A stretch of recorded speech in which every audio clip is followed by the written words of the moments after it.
신약 성경에는 모두 4개의 복음서가 있습니다. 복음서를 기록한 사람들의 이름을 붙여서 마태복음, 마가복음, 누가복음, 요한복음이라고 부릅니다. 복음서는 예수님의 일대기를 기록한 책이에요. 그러면 예수님의 일대기를 그냥 한 사람만 기록하면 되지 굳이 뭐하러 4명이나 기록할 필요가 있나 하는 의문이 생깁니다. 왜 서로 다른 배경을 가진 4명의 증인이 각기 다른 시대의 독자를 대상으로 각자의 복음서를 기록해야 했을까? 한 사람의 초상화를 그릴 때 이 정면에서만 그리는 것보다 우측도 좌측도 위에서도 아래에서도 그리면 인물의 전체 모습이 입체적으로 3D처럼 보입니다. 마찬가지로 4개의 복음서가 존재하기 때문에 우리가 예수님의 생애를 좀 더 입체적으로 조명할 수 있습니다. 복음서가 4권이 있지만 그중 마태복음, 마가복음, 누가복음은 예수님의 행적을 비슷한 관점에서 공통적인 관점에서 기록합니다. 그래서 이 세 복음서를 공관복음이라고 부릅니다. 요한복음은 가장 나중에 기록된 복음서로 공관복음에 기록되어 있지 않은 예수님의 행적을 집중적으로 기록합니다. 공관복음은 역사적 사실을 중심으로 예수님의 행적과 가르침을 기록했고, 요한복음은 공관복음이 다루지 않는 이야기를 중심으로 예수님의 영적인 의미, 깊은 신학적 해석을 집중적으로 기록합니다. 그래서 요한복음은 공관복음에 기록되지 않은 사건들이 많이 등장해요. 대표적으로 찾아보면 예수님의 첫 번째 표적, 물로 포도주를 만든 가나 혼인잔치 이야기가 요한복음에만 등장하죠. 예수님이 니고데모하고 대화하고 수가성 여인하고 대화한 이야기, 예수님이 제자들의 발을 씻긴 세족식, 그리고 부활 후 베드로를 찾아오신 예수님의 이야기 등이 요한복음에만 기록되어 있습니다. 요한복음이 공관복음이 기록하지 않은 예수님의 이야기를 집중적으로 기록했기 때문에 태생적으로 공관복음과 요한복음은 많은 차이가 있어요. 그런데 공관복음과 요한복음이 공통적으로 기록한 이야기가 2가지 있습니다. 사복음서가 모두 기록하고 있는 첫 번째 이야기는 예수님의 십자가 죽음과 부활입니다. 성경의 핵심, 성경의 가장 중요한 이야기가 예수님의 죽음과 부활이죠. 우리가 예수님을 주님으로 믿는 이유도 예수님이 십자가에서 나의 죄를 위해 죽으시고 죽음에서 부활하셨기 때문입니다. 그 부활을 우리가 믿기 때문이죠. 성경의 핵심이 예수님의 십자가와 부활이기에 사복음서는 모두 예수님의 죽음과 부활을 가장 비중 있게 다룹니다. 2번째, 사복음서에 모두 기록된 이야기가 오병이어입니다. 오병이어는 예수님이 떡 5개와 물고기 2마리로 5,000명을 먹이신 사건을 말합니다. 우리가 지난 주일 마가복음 특유의 샌드위치 구조를 통해 이 오병이어 사건이 단순히 굶주린 사람들의 배를 배불리 먹인 그런 사건이 아니라 예수님이 참 목자시다, 예수님이 하나님 나라의 왕이다 라는 것을 보여준 사건이라는 걸 살펴보았습니다. 그래서 참 목자이신 예수님이 목자 없는 양 같은 무리를 불쌍히 여긴 것처럼 우리도 목자의 마음을 가지고 양을 돌보는 보냄받은 사람으로 살아야 한다라는 이야기를 드렸어요. 우리의 목표는 헤롯의 화려한 궁전 잔치가 아니라 목자 없는 양을 위한 빈들의 잔치입니다. 이 천국 잔치, 광야에서 열린 빈들의 잔치가 어떻게 펼쳐졌는지 함께 본문을 살펴보겠습니다. 35절에서 40절 말씀 같이 읽겠습니다. 시작. 내가 저물어 가매 제자들이 인숙에 나와 여짜오되 이곳은 빈들이요 날도 저물어 가니 우리를 보내어 두루 촌과 마을로 가서 무엇을 사 먹게 하옵소서. 대답하여 이르시되 너희가 먹을 것을 주라 하시니 여짜오되 우리가 가서 200데나리온의 떡을 사다 먹이리이까. 이르시되 너희에게 떡 몇 개가 있는지 가서 보라 하시니 알아보고 이르되 떡 5개와 물고기 2마리가 있더이다 하거늘 제자들에게 명하사 그 모든 사람으로 때를 지어 푸른 잔디 위에 앉게 하시니 때로 100명씩 또는 50명씩 앉은지라. 아멘. 오병이어 사건이 사복음서 모두에 기록되어 있기 때문에 이 사복음서를 같이 참조해서 말씀을 나누겠습니다. 예수님을 찾아 달려온 무리를 예수님은 불쌍히 여기셨어요. 그리고 그들에게 여러 가지로 가르치셨습니다. 마태복음과 누가복음에 보면 예수님이 그들 중에 있는 병자들을 고쳤다라고 기록하고 있습니다. 많은 무리를 가르치고 많은 병자를 고치다 보니까 당연히 이 모임 시간이 길어졌습니다. 해가 저물어 가자 제자들이 예수님께 무리를 마을로 보내서 먹을 것을 사 먹게 하길 원하며 예수님께 여쭙니다. 여기에 보면 35절과 37절에 여짜오되라는 단어가 2번 등장해요. 그런데 제자들이 여쭐 때마다 이 시제가 다릅니다. 기록한 시제가 달라요. 둘 다 원형은 말하다라는 헬라어 레고를 사용합니다. 그런데 35절의 레고는 미완료 과거 능동태 3인칭 복수입니다. 그리고 37절의 레고는 현재 3인칭 복수형이에요. 원래는 둘 다 과거형을 써야 돼요. 그렇게 물었습니다. 제자들이 말했습니다. 이렇게 사용해야 됩니다. 그런데 마가복음은 의도적으로 하나는 미완료 과거 시제를 사용하고 하나는 현재 시제를 사용합니다. 먼저 35대 여짜오되는 미완료 과거 시제예요. 미완료 과거 시제는 그 사건이 끝나지 않고 계속 반복되고 있다라는 의미가 있습니다. 그러니까 제자들이 무리를 보내어 먹을 것을 사 먹게 하소서라고 한 번 건의한 게 아니라 여러 차례 계속해서 말했다는 거예요. 제자들이 왜 반복해서 예수님께 무리를 보내라고 말했을까요? 원래 제자들이 배 타고 사람들을 피해 한적한 곳으로 온 이유가 무엇입니까? 지난주에 살펴봤죠. 오고 가는 사람이 많아서 식사할 겨를도 없었기 때문이에요. 전도여행을 마치고 돌아온 제자들이 쉬지도 못하고 사람들을 섬기는 것을 보고는 예수님이 제자들에게 너희는 따로 한적한 곳에 가서 잠깐 쉬어라 하면서 말씀하시고 제자들을 데리고 배 타고 한적한 곳으로 갔습니다. 그런데 많은 사람들이 그 모습을 보고는 모든 고을로부터 배가 도착하기 전에 먼저 달려가서 예수님을 기다렸어요. 예수님은 그 큰 무리가 목자 없는 양같이 예수님을 찾아 나오는 것을 보시고 불쌍히 여기셨습니다. 그렇다 한번 생각해 보세요. 예수님은 그들을 불쌍히 여겼어요. 그러면 제자들은 그들을 어떻게 생각했을까요? 혹 여러분이 명절에 많은 손님을 치르고 이제 정말 피곤해서 좀 쉬려고 하는데 갑자기 초대하지도 않은 이웃이 찾아오면 여러분은 어떤 마음이 드세요? 어떻게 하십니까? 좀 제발 나 좀 쉬게 해달라고, 정말 쉬고 싶다고, 빨리 좀 돌아갔으면 좋겠다 라는 생각이 안 들을까요? 제자들에게 그 큰 무리는 간만에 휴식을 불편하게 하고 방해하는 불편한 손님들입니다. 어떻게 해서든지 무리를 빨리 보내야 제자들이 조금이라도 쉴 수 있었어요. 그런데 제자들의 마음을 모르는지 몇 번이나 무리를 좀 보내서 먹을 것을 사 먹게 해야 된다라고 건의했음에도 예수님은 가타부타 아무런 말씀이 없습니다. 그런데 날이 저무니까 예수님이 오히려 제자들에게 너희가 먹을 것을 주라 라고 말씀하십니다. 오늘날처럼 대형 음식점 아니면 슈퍼마켓이 있어서 5,000명의 인원이 한꺼번에 저녁 식사하는 것, 그것도 쉽지 않아요. 그렇게 큰 음식점들이 있어도 미리 그런 음식들을 다 준비하지 않으면 정말로 불가능한 일입니다.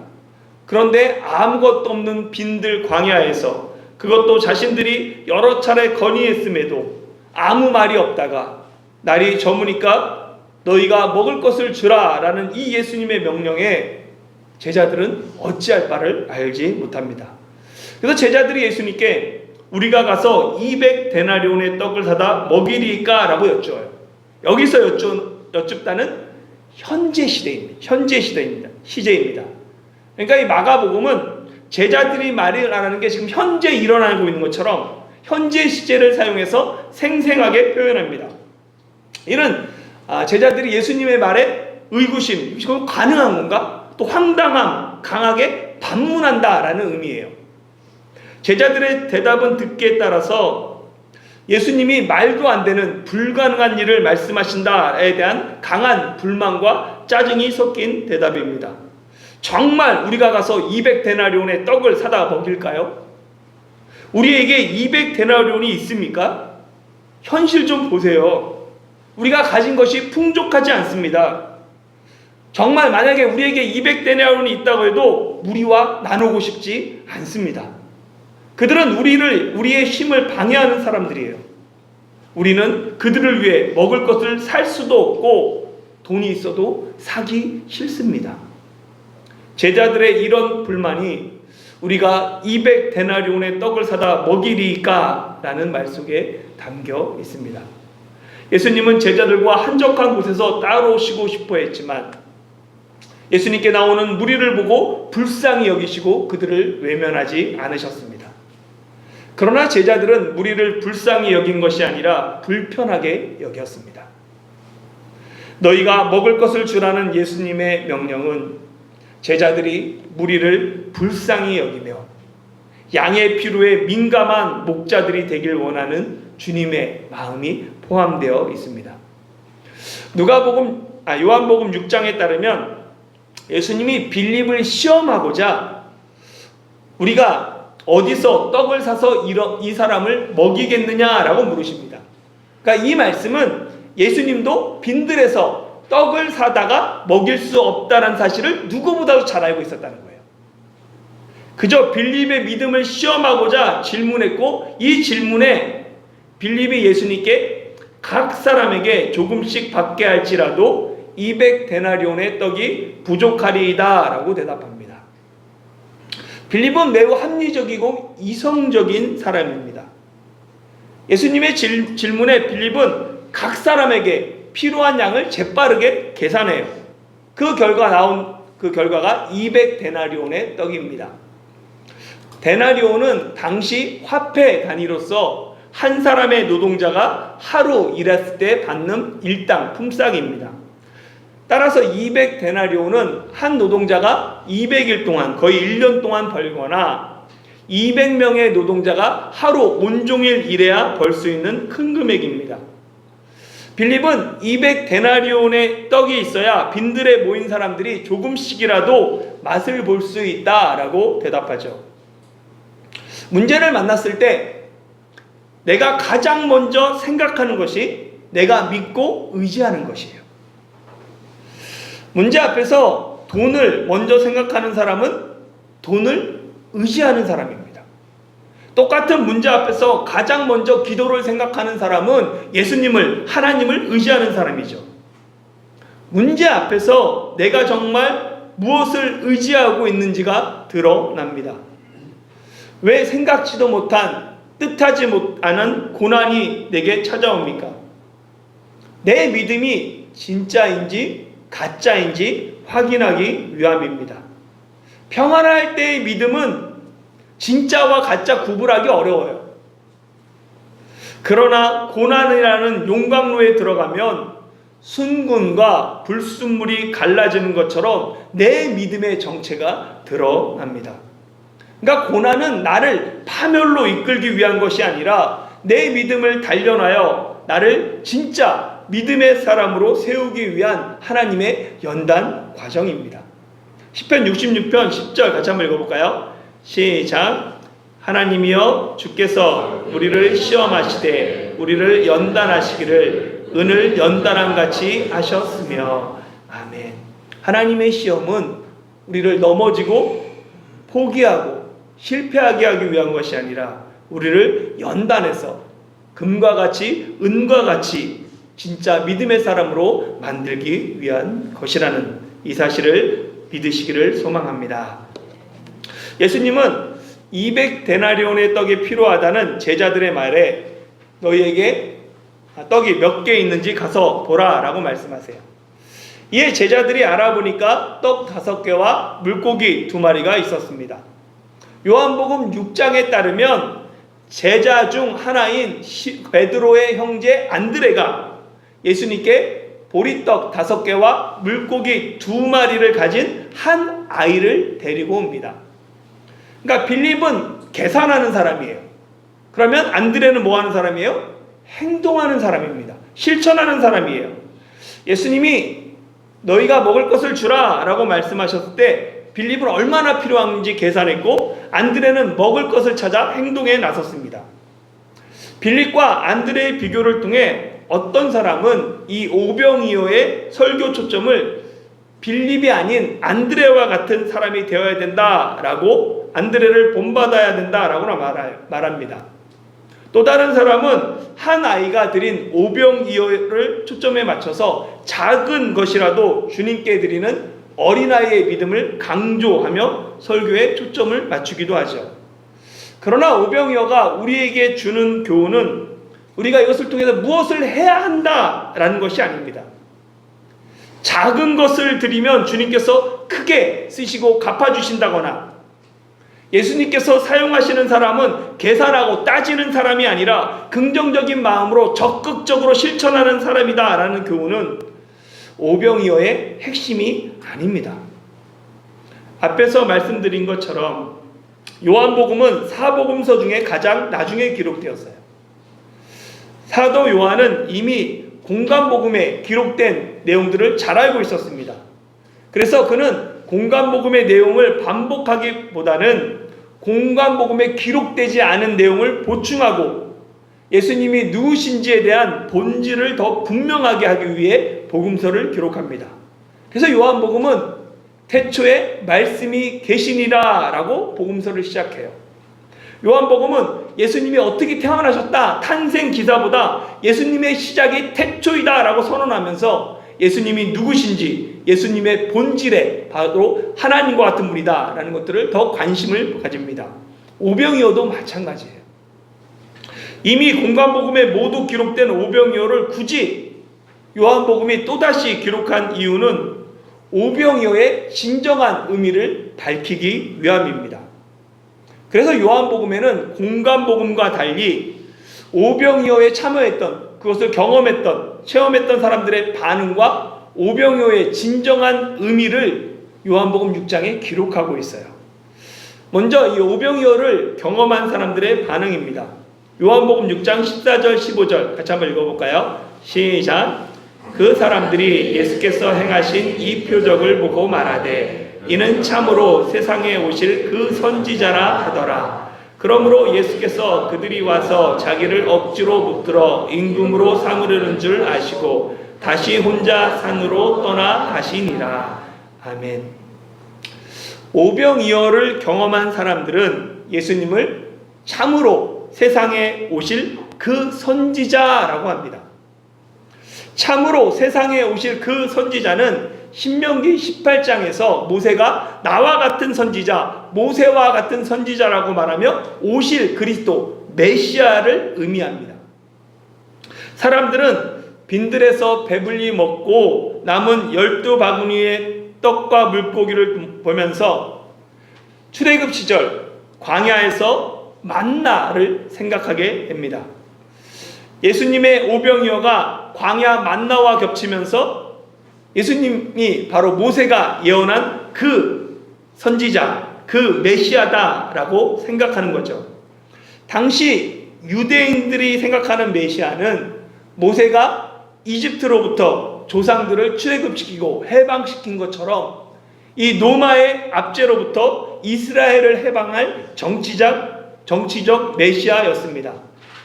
사람들은 예수님을 자신이 그려놓은 메시아 상으로 생각하고는 예수님을 억지로 붙들어 왕으로 삼으려고 했어요. 이를 아신 예수님은 그들을 피해 혼자 산으로 떠나가십니다. 그런데 사람들은 포기하지 않아요. 혼자 가신 예수님을 잊지 못하고 다음 날에도 예수님을 찾아 나섭니다. 결국 사람들은 배를 타고 갈릴리 호수를 건너 가버나움까지 가서 결국 예수님을 만납니다. 자신을 찾아온 그들을 보내 예수님께서는 이렇게 말씀하세요. 6장 26절입니다. 요한복음 6장 26절 같이 해볼까요? 시작.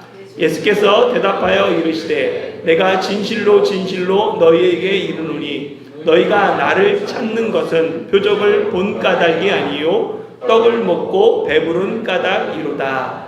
아멘.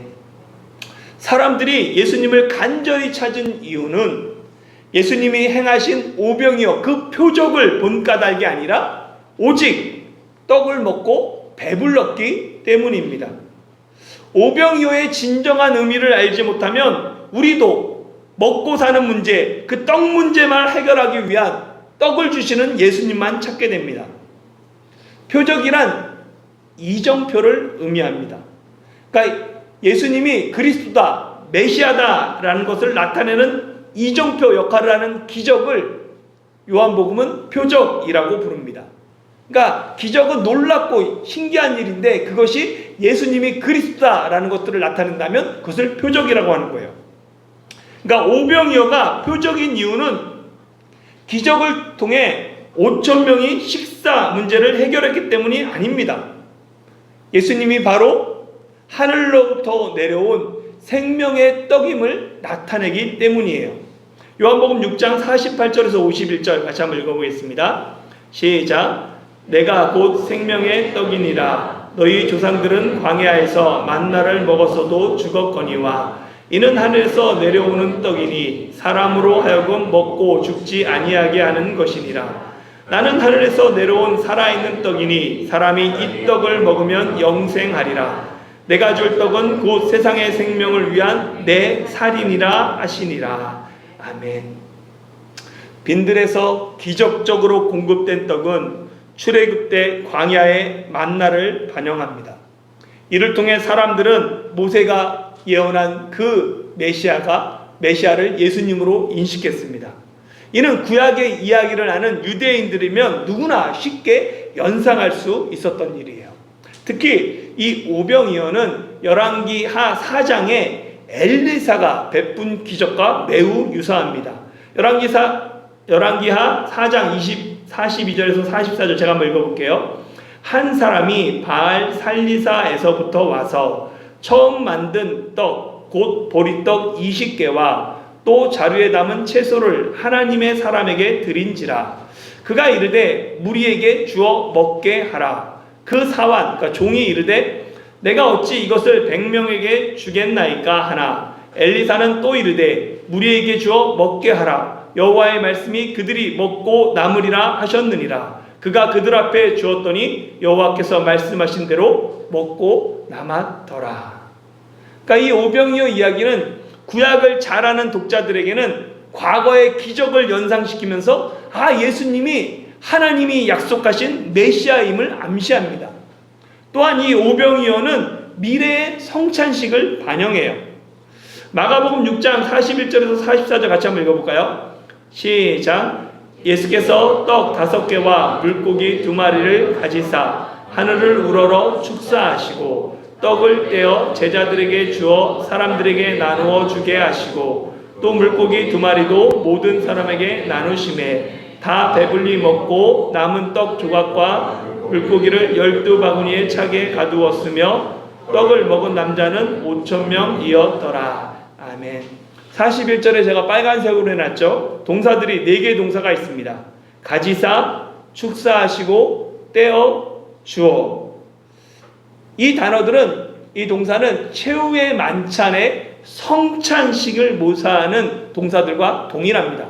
동일하게 마가복음 14장 22절에 보면 이렇게 기록되어 있습니다. 그들이 먹을 때 예수께서 떡을 가지사 축복하시고 떼어 제자들에게 주시며 이르시되 받으라 이것은 내 몸이니라 하시고. 아멘. 오병이어는 한 사람밖에 먹을 수 없는 작은 양으로 얼마나 많은 사람이 먹었느냐 또는 얼마나 많은 양을 남겼느냐에 관한 이야기가 아닙니다. 오병이어는 성찬식의 모형입니다. 오병이어는 예수님이 하늘에서 내려온 생명의 떡이며 예수님이 우리를 위해 자기 몸을 주셨음을 뜻합니다. 그렇기에 예수님은 인자의 살을 먹지 아니하고 인자의 피를 마시지 아니하면 너희 속에 생명이 없다라고 말씀하십니다. 오늘 말씀을 마무리하겠습니다. 사랑하는 성도 여러분, 오병이어는 예수님이 누구신지를 깨닫게 하는 표적입니다. 오병이어가 표적으로 이어지지 않고 기적으로만 끝나면 우리는 그저 예수님을 내 문제를 해결하는 경제적 메시아로만 생각합니다. 또는 병을 고치는 메시아, 민족을 해방하는 정치적 메시아로 예수님을 규정하고는 예수님을 억지로 붙들어다가 왕으로 삼으려고 합니다. 그러나 예수님은 이 땅에 생명의 떡으로 오신 분이십니다. 예수님의 손에서 오병이어가 떼어지고 나누어져 5,000명이 배불리 먹고 12바구니가 남긴 것처럼 예수님의 살이 십자가에서 찢기시고 그 피가 흐름으로 아무도 능히 셀 수 없는 그 큰 무리가 생명을 얻었습니다. 오병이어는 예수님이 세상 모든 사람에게 생명을 주시는 하늘의 떡임을 우리에게 가르쳐 줍니다. 우리가 전해야 할 예수님은 오병이어를 통해 배불리 먹이는 예수님이 아니라 생명의 떡으로 오셔서 우리의 죄를 위해 살이 찢기고 피를 흘리신 예수님입니다. 오병이어를 통해 예수님이 나의 죄를 사하기 위한 메시아이심을 알고 예수님이 생명의 양식이심을 세상에 전하는 저와 여러분이 되시길 예수님의 이름으로 축원합니다.